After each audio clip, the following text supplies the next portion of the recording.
इस वर्ल्ड में मैंने सर्वाइव किए हैं 100 डेज़ और ये माइनक्राफ्ट पॉकेट एडिशन का है। वैसे तो ये सीरीज़ 2 पार्ट में आएगी, 50 डेज़ की, तो ये पार्ट 1 है। और अब मैं क्या ही कहूँ, चलो इस वीडियो को शुरू करते हैं। तो वर्ल्ड का नाम मैंने रखा 100 डेज़, क्योंकि हम लोग इसमें 100 डेज़ सर्वाइव करेंगे आई गेस। फिर मैंने सब कुछ चेक किया कि सही सब कुछ है या नहीं। फिर मैंने वर्ल्ड को क्रिएट कर दिया। डे 1, इस दिन मैंने तो कुछ खास नहीं किया, पर मेरे साथ कुछ खास हुआ था। तो हाँ, ज़रूर हुआ था। मुझे मिल गया था एकदम स्पॉन के क्लोज विलेज। वहाँ से सबसे पहले जाते ही मैंने बहुत सारे आलू और कैरेट्स फार्म किया और मैंने वापस भी प्लेस कर दिया। एक रैंडम घर से बेड लिया और मैं गया। समझने वाले समझ जाते हैं। अब इस वर्ल्ड में मैं किसी को नहीं मारने वाला, किसी ने कुछ नहीं देखा। मैं कोशिश करूँगा किसी को ना मारूँ। फिर और उसके बाद मैंने बस ऐसा ही पेड़ काटा और एक विलेजर के साथ सो गया। डे 2, इस दिन मैं गया केविंग करने, क्योंकि मैं चाहता था स्टोन के टूल्स, पर यहाँ पर तो कुछ अलग ही पार्टी चल रही थी। खैर, यहाँ पर मैं मरते मरते बचा। फिर मैंने शुरू किया स्टोन माइन करना। और हाँ, ये एक बड़ी केव थी, तो मुझे यहाँ पर हो सकता था ज़्यादा सामान मिल जाए, जिसमें मुझे मिला आयरन। और हाँ, मुझे इस केव में इसके अलावा कुछ खास मिला नहीं। मैं नीचे गया तो वहाँ पर स्लाइम्स थे, तो मैं वापस ऊपर ही आ गया। मैं नीचे गया ही कहाँ था, मैं तो ऊपर ही से देख रहा था। फिर मैंने विलेज को लूटना शुरू किया। मैं लूट चुका हूँ, लेकिन मैंने एक दूसरा घर ढूंढ लिया, क्योंकि वो पुराना वाला घर मुझे मिल नहीं रहा था इस विलेज में। पता नहीं कहाँ चला गया। फिर ये किसी ने नहीं देखा और ये भी किसी ने देखा। एनीवेज, मैंने शुगर केन प्लांट कर दिया, कहाँ पूछना मत। फिर मैंने वाइन करना शुरू किया ये है, ताकि मैं ब्रेड्स बना सकूँ और खा सकूँ। और क्या, फिर मैंने एक जगह ढूंढी जहाँ पर मैं अपना घर वर बनाने वाला था। तो डे 6 तक मैंने इसको प्लेन करने में लगा दिया और पता नहीं वो फाइल कहाँ चली गई।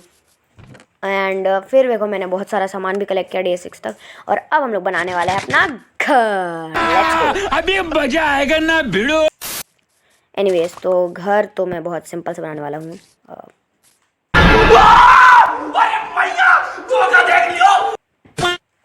एनीवेज, जो भी है ये अच्छा रहेगा अगर मैं इसका एक सेकंड फ्लोर भी ऐड कर दूँ। फिर टॉर्चेस लगाने के बाद मैंने डोर लगाया और मैं अब इसको कंप्लीट कर चुका हूँ।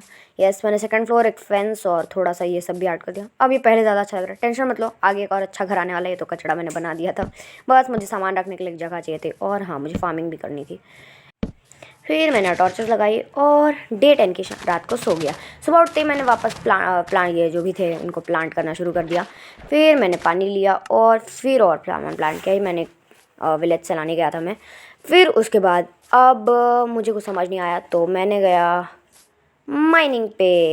ये और मैंने एक शवल भी नहीं बनाई थी, पता नहीं मैं क्या कर रहा था उस टाइम। एनीवेज, अब मैंने माइन करना शुरू किया ये, जिसमें थोड़ा टाइम लगने वाला है। एनीवेज, फिर मैंने एक शवल बना ली, मुझे समझ आ गया था। फिर मैं बहुत सारी लैडर्स बनाई और मैं बहुत नीचे आ गया। अब यहाँ पर मेरे साथ एक ऐसा कोइंसिडेंस हुआ था, तुम सोचोगे नहीं, मतलब लेवल भी नहीं है उस जगह पे डायमंड्स के, फिर भी अचानक से मुझे 5 डायमंड्स मिलते हैं। मैं तुम लोग को दिखाता हूँ यहाँ पर मेरे पे। तो ये देखो भाई, अचानक से 5 डायमंड्स, मुझे समझ नहीं आता। देखो, तो -19 है, यहाँ पर बहुत कम चांस होता है रहने का, और फिर भी अचानक से पता नहीं कैसे मिल गया यहाँ पर मुझे डायमंड्स। एनीवेज, मुझे 5 डायमंड्स मिले, जो इनफ थे एक पिकैक्स और एक उसके लिए।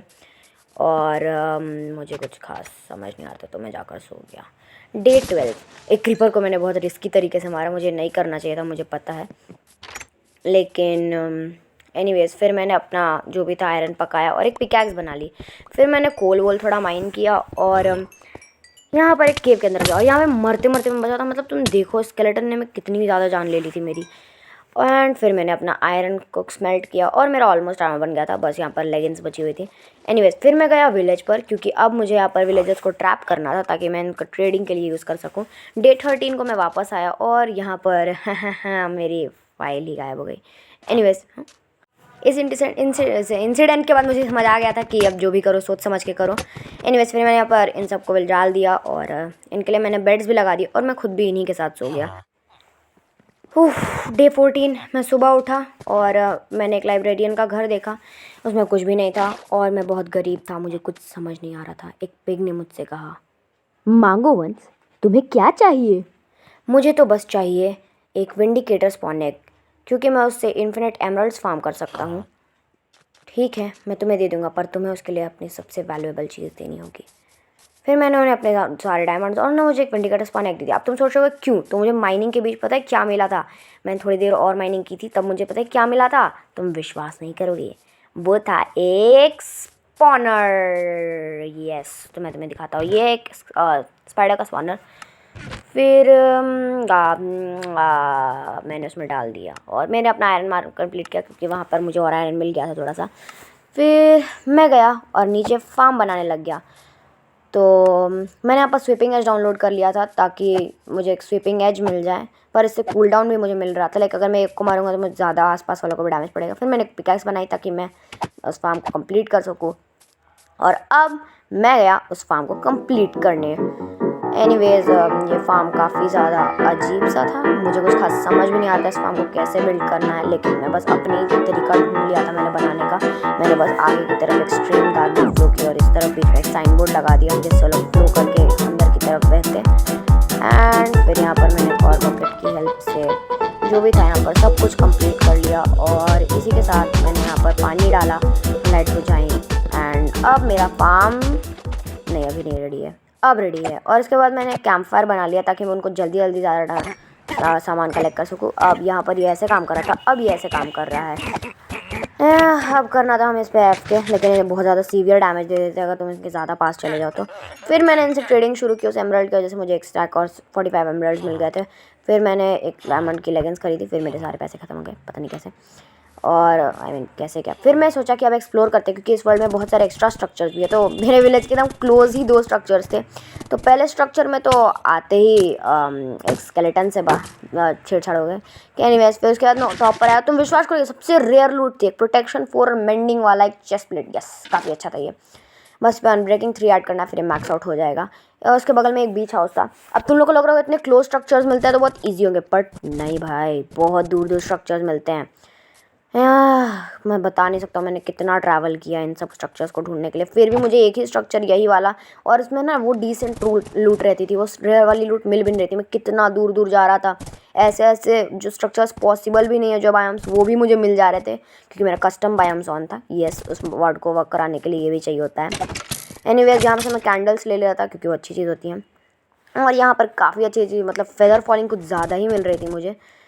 फिर यहाँ पर मैं अपने घोड़े को देखो कैसे कैसे रहा था, मतलब कितनी मेहनत कर रहा था मैं यार, सिर्फ तुम लोग को एक अच्छा कंटेंट देने के लिए।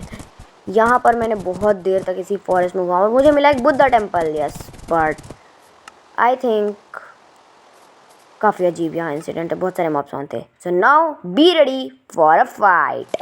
तो ये वाला म्यूज़िक मैं खुद से निकाल रहा हूँ, बहुत पता मुझे पता है। एनीवेज यहाँ मैंने बहुत सारे मॉब्स मारे, और यहाँ पर पता नहीं मुझे कोई चेस्ट खोलने नहीं देता। जैसे मैंने चेस्ट खोली, एक ज़ॉम्बी पीछे से आके मारने लगा। मैं क्या करूँ इनका, अरे भाई भाई भाई क्या कर रहे हो भाई, जाने दो भाई, क्या यार इतना इन्होंने मुझे तंग किया यहाँ पे। फिर मैंने बस काम का लूट निकाला और मैं वापस गया। वापस काम है और एक्सप्लोर करने चला गया। पर यहाँ पर बस थोड़ा सा स्नो था, फिर मुझे दिखा बगल में स्नो बायम थी, और यहाँ स्नो बायम के भी स्ट्रक्चर्स होते हैं, पर मुझे कुछ मिला नहीं, तो मैं और आगे जाने लगा। यस, क्योंकि अब मुझे बस एक्सप्लोर करना था यार, मुझे बस इस दुनिया को देखना था कि दुनिया कैसी है, क्या क्या है यहाँ पे। तो मैं एक और स्नो बायम की तरफ पहुँचा। यहाँ पर मैं कुछ अजीब चीज़ें ट्राई कर रहा था, पर वो काम नहीं की। एनीवेज फिर मैं उसी बुद्धा टेम्पल के पास वापस आ गया। इस बार यहाँ पर कोई नहीं था। फिर मैंने चेक किया, ये वही वाला था ना, अरे वही वाला था। फिर मैंने एक ब्रेड भी ले लिया। उसके बाद मुझे मिला एक शिपरेक। हाँ, ये वाला एक नॉर्मल स्ट्रक्चर है जो नॉर्मल होता है। फिर यहाँ पर मुझे एक ट्रेजर मैप मिला, और तुम लोग सोच रहे हो ना मुझसे यहाँ ट्रेजर मिलेगा, नहीं, यहाँ पर कचड़ा था। मुझे यहाँ पर एक सस्पिशियस टू मिला जो मैंने गलत वाला पिया था, पॉइजन था। अब देखो यहाँ पर मेरे पास साथ कितना ही बड़ा स्कैम हुआ था। मैं घर वापस आया और सब कुछ सॉर्ट आउट कर दिया, हनी बॉटल्स भी मुझे मिले थे। अब मैंने अपना गोल्डन एप्पल एक तो इस गधे को खिला दिया था, घोड़ा है। और फिर जब मैं इसको फॉलो करता हुआ तो गया ये यहाँ यहीं पर ले आया, और मैंने बहुत देर तक आसपास खोजा पर कुछ नहीं मिला। तो फिर मैंने यहाँ पर एक आयरन गोलम को मारा, बगल वाले विलेज में, पास ही में था। और देखो मैं भाग रहा था कैसे, पर टेंशन मत लो, ये आयरन गोलम मुझे कुछ नहीं कर सकता। एनीवेज मैं बताना भूल गया कि अगर मैं इस वर्ल्ड में मरूंगा तो मैं खुद ही गेम को छोड़ दूंगा खेलना, क्योंकि मतलब इस वर्ल्ड को खेलना छोड़ दूंगा। फिर मैंने आयरन गोलम को मार दिया, जो मेरी आगे चल के सबसे बड़ी गलती होने वाली है। Now it's time for emerald collection. 2000 years later. हाँ, तो डे बहुत सारे दिन बिताने के बाद वहाँ नीचे अब मैं तुम लोग को अपना एमराल्ड कलेक्शन दिखाता हूँ। मैंने बहुत सारे एमराल्ड्स कलेक्ट कर लिए हैं। और एक्सपी मत देखो, क्योंकि एक्सपी का रीज़न ये है कि मैं दूर खड़े होकर कर रहा था, सारा एक्सपी उसी में कैंप फायर में जल जा रहा था। फिर मैंने इनसे एमराल्ड और ये सब कुछ ट्रेड करना शुरू कर दिया। बहुत सारी ट्रेडिंग, मैंने डायमंड आर्मर ट्रेड किया और फिर मैंने टूल्स में ये सब ट्रेड कर लिया। और मेरे पास था सारा diamond armour except shovel and diamond tool except shovel, क्योंकि वो शवल नहीं दे रहा था। फिर मैं वापस आया ताकि अब मैं डायमंड्स पिकैक्स थी मेरे पास, तो मैंने शुरू किया यहाँ से ऑब्सीडियन माइन करना। मैंने यहाँ से 18 ऑब्सीडियन माइन कर लिए और मैं वापस आ गया अपने घर। फिर मैंने यहाँ पर सब कुछ ठीक ठाक किया और मैंने नेदर पोर्टल बनाकर जला दिया। फिर मैं वापस गया नेदर में गया और यहाँ पर स्वागत मेरा कितना अच्छे से हुआ, मतलब ना पटाखा जला के हुआ है। देखो कितने मज़ा आ रहा था यहाँ पर मुझे। एनीवेज मैंने इसका मार दिया। उसके बाद मैंने यहाँ पर इसको सिक्योर किया और ये भी एक छोटी सी गलती ही थी मेरी। फिर मैं वापस आ गया और ये देखो क्या हुआ। ये सब मेरी ही एक छोटी सी गलती की वजह से हुआ। मैंने एंडरमैन की फाइट में गलती से अपने हाउस पे एक फ्लिंट एंड स्टील से क्लिक करके उस एंडरमैन को मारने चला गया, तब तक ये हो गया था। एनीवेज इस सड़ेले घर को हटाना भी ज़रूरी ही था, तो अब मैंने इस घर को हटाया और मैंने शुरू कर दिया बिल्ड करना एक ज़बरदस्त सा मॉडर्न हाउस। लेकिन मॉडर्न हाउस के लिए चाहिए होता है वाइट ब्लॉक्स, और वाइट ब्लॉक्स के लिए मैं यूज़ नहीं कर सकता था कंक्रीट, क्योंकि मेरे पास ग्रेवल नहीं था उतना। तो अब मैंने यूज़ किया क्वार्ट्ज ब्लॉक। सबसे पहले तो मैंने ये प्लेस किया और मेरी रिकॉर्डिंग अब फिर से गायब हो गई। मतलब मैं कितना बेवकूफ़ बंदा हूँ यार। तो मोरल ऑफ द स्टोरी कि हमेशा अपनी रिकॉर्डिंग फाइल्स को सही से रखो। एनीवेज फिर मैंने और खाना बनाया और यहाँ पर इस रिकॉर्डिंग में हुआ यह था कि मैं माइनिंग पर गया था सामान लेने के लिए और मुझे 6 डायमंड्स भी मिल गए थे इसी बीच, जिसकी रिकॉर्डिंग मुझसे हुई। और ये थी वो मेरी गलती छोटी सी वाली। यहाँ पर बहुत अजीब सा ग्लिच था कि मैं निकल ही नहीं पा रहा था, फिर मैं निकल गया। मतलब ये बहुत छोटा सा, मैं बहुत देर तक यहाँ सफ़र कर रहा था। फिर बहुत सारा कॉर्ड्स माइन करने के बाद अब देखो कितना कॉर्ड्स, मतलब कितनी दूर दूर चला गया था। मुझे एक नेदर फोर्ट्रेस भी मिल गया, तो अगली बार मुझे दिक्कत नहीं होगी। और हाँ, तुम लोग इसका टाइम लैप्स एंजॉय करते सॉरी।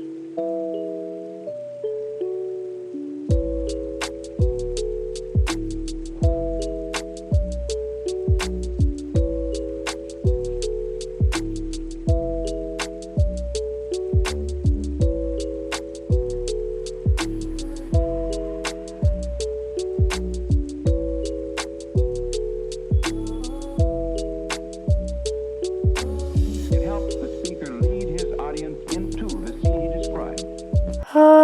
आई होप तुम लोग को टाइम लैप्स अच्छा लगा होगा। पर अब मेरा वक्त का काम था इस नेदर पोर्टल को ठीक करना, तो मैंने इसे भी ठीक करना शुरू कर दिया। मैंने इसको ऐसे ग्रास जो भी था ये लिव से कवर किया और मैंने आसपास एक छोटा सा पॉन्ड बनाने का ट्राई किया, जो कि अच्छा ही आया निकल के। फिर मैंने काऊ फार्म बनाना शुरू किया, क्योंकि अब बहुत कम टाइम था। काऊ फार्म में काउज मैं अगले एपिसोड में डालूंगा।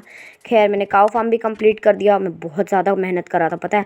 उसके बाद मैंने काम शुरू किया इस वाले एरिया पे फार्म बनाने पे, तो मैं यहाँ पर भी बहुत सारी ये फिर मैंने प्लेस किए और फिर मैंने यहाँ पर फेंस करना शुरू किया। बोन मिल से सारा एरिया मैंने ख़त्म कर दिया और इसी के साथ मैंने सर्वाइव कर लिया 50 डेज़ इन माइनक्राफ्ट हार्डकोर। हाँ, हार्डकोर ही कहेंगे हम इसे, बट जो भी था मैंने 50 डेज़ सर्वाइव कर लिए हैं। तो अगर आपको वीडियो 1 मिनट भी अच्छी लगी हो तो लाइक करो, मेरे चैनल को सब्सक्राइब करो पार्ट 2 देखने के लिए। मैं मिलता हूँ आपसे किसी ऐसी वीडियो में, तब तक के लिए बाय बाय।